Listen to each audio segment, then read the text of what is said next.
Salut à tous, c'est Steph, j'espère que vous allez bien. Alors désolé pour cette coupe de cheveux complètement immonde, hein.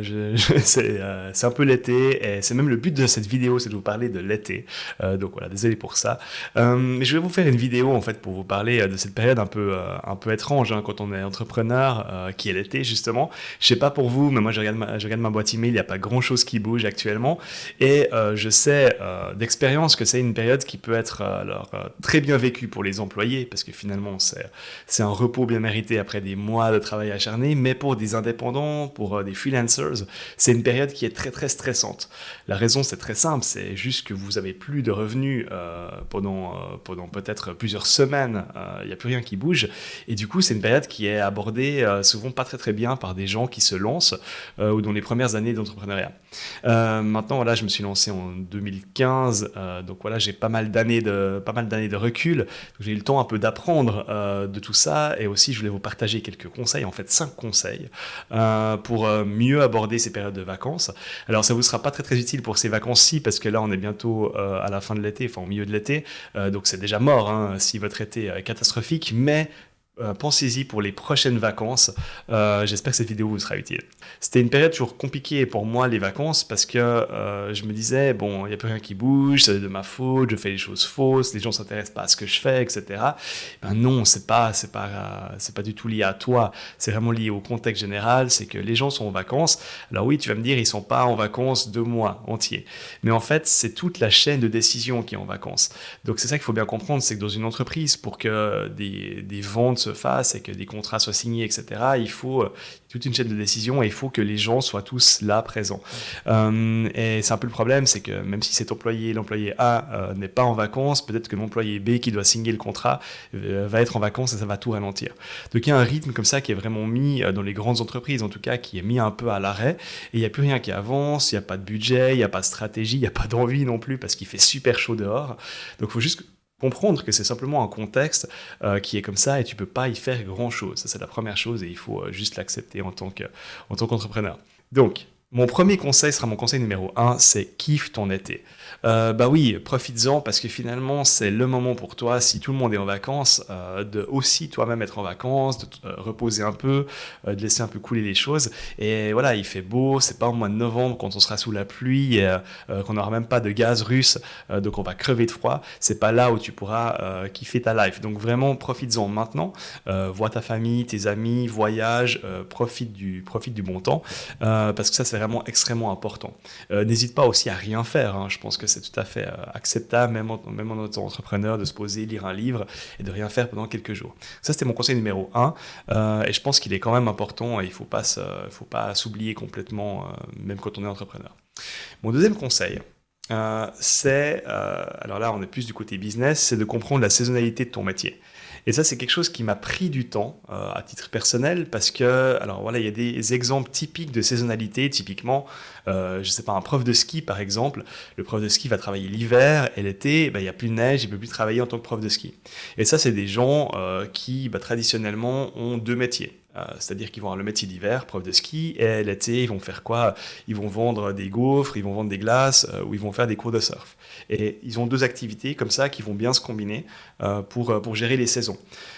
C'est un cas bien sûr hyper typique et très très extrême, mais toi en fait dans ton domaine, donc moi je suis dans le domaine du design, ça fait longtemps maintenant que j'ai développé un peu cette approche d'avoir un peu deux activités plus ou moins connexes, c'est-à-dire que je vais faire mon activité traditionnelle de facilitation, de workshop, etc. pendant les moments où les gens sont là, et puis des activités, des projets un peu plus au long cours pendant l'été. Donc je vais vous expliquer, ça va être mon conseil numéro 3. Après avoir bien compris la saisonnalité de ton activité, et puis quand c'est qu'il y a des pics et quand c'est que les gens ne sont pas là, c'est de bien comprendre la différence entre le synchrone et l'asynchrone. Donc je m'explique. Le synchrone, c'est toutes les activités que tu peux faire ou dois faire avec les gens voilà, au contact. C'est-à-dire, moi, quand je mène des design sprints, j'ai besoin des gens dans la même pièce que moi en même temps, donc de manière complètement synchrone. Donc vraiment, les périodes de vacances scolaires ne fonctionnent pas bien parce que simplement les managers ont des enfants et sont en vacances pendant ces moments-là. Par contre, il y a des moments de pic. Il y a des moments où je pourrais mener 3 sprints la même semaine parce que tout le monde veut cette date et cette semaine. Donc ça, c'est quelque chose à bien comprendre. Si j'étais intelligent, j'aurais des tarifs différents pour des semaines de pic et des semaines d'été. Je suis pas assez intelligent, donc je l'ai encore jamais fait, mais c'est ce que font les hôtels très bien, par exemple. Ils ont des prix qui varient en fonction du booking. Donc ça, c'est pour le synchrone que tu as besoin des gens. Après, il y a toutes les activités asynchrones. Et ça, c'est un peu l'idéal pour les vacances ou pour l'été. C'est ces projets un peu au long cours que tu peux mener sans avoir ton client au contact. Je pense typiquement à mes amis développeurs web ou ingénieurs. C'est des métiers qui sont moins impactés par les périodes de vacances. Pourquoi ? Parce que tu peux te permettre d'avoir un meeting avec ton client au début des vacances et puis après, pas le revoir pendant 2 ou 3 semaines. Tu avances, tu fais ton truc, tu écris ton code et puis tu le reverras dans 2 ou 3 semaines. Et ça, c'est des métiers qui sont justement un peu moins sensibles à ces périodes-là de creux, parce que justement, ils ont des projets au long cours. Donc, ton but en tant qu'indépendant ou entrepreneur, c'est d'essayer de trouver des projets au long cours que tu vas pouvoir placer pendant l'été, ce qui te permettra de pouvoir avancer sans avoir ton client à côté et de bien occuper en fait ces semaines de creux qui peuvent arriver par exemple pendant l'été.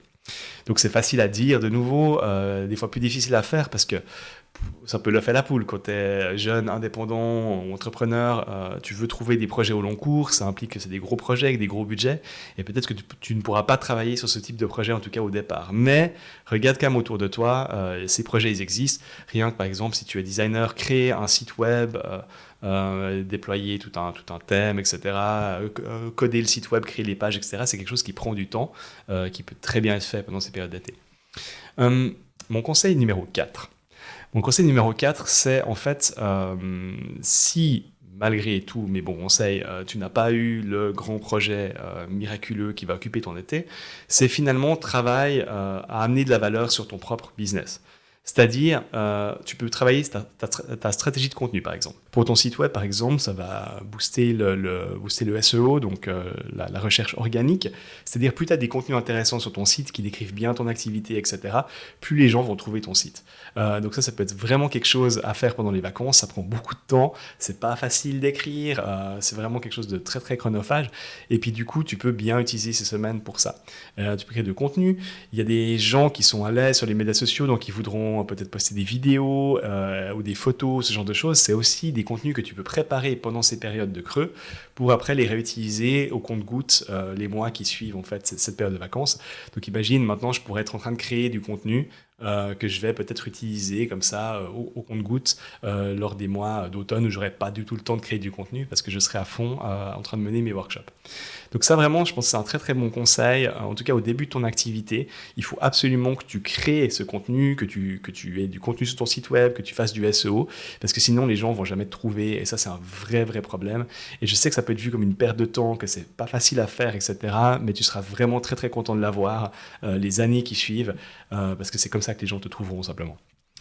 Mon conseil numéro 5 et dernier conseil, c'est, et ça c'est aussi si tu as les moyens un peu d'investir, mais c'est utilise ces périodes de vacances pour essayer d'explorer des nouvelles idées. Ça peut être pour ton propre business, ça peut être améliorer ton business, tu aimerais justement créer quelque chose de nouveau, un nouveau service, un nouveau produit, etc. Tu peux utiliser ces périodes de respiration un peu pour imaginer ces produits, les prototyper, les pousser, essayer de les lancer plus loin. Nous, c'est vraiment l'habitude qu'on a prise chez Design Sprint Ltd. Donc, je dirais les premières années, je les ai vraiment passées pendant les vacances à créer beaucoup de contenu. Tout le contenu de mon site a été créé à peu près pendant ces périodes de vacances.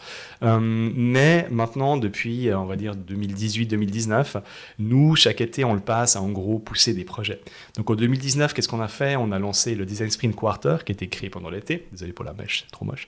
En 2020, on a lancé Innovation Today, iToday, donc qui était une grosse conférence.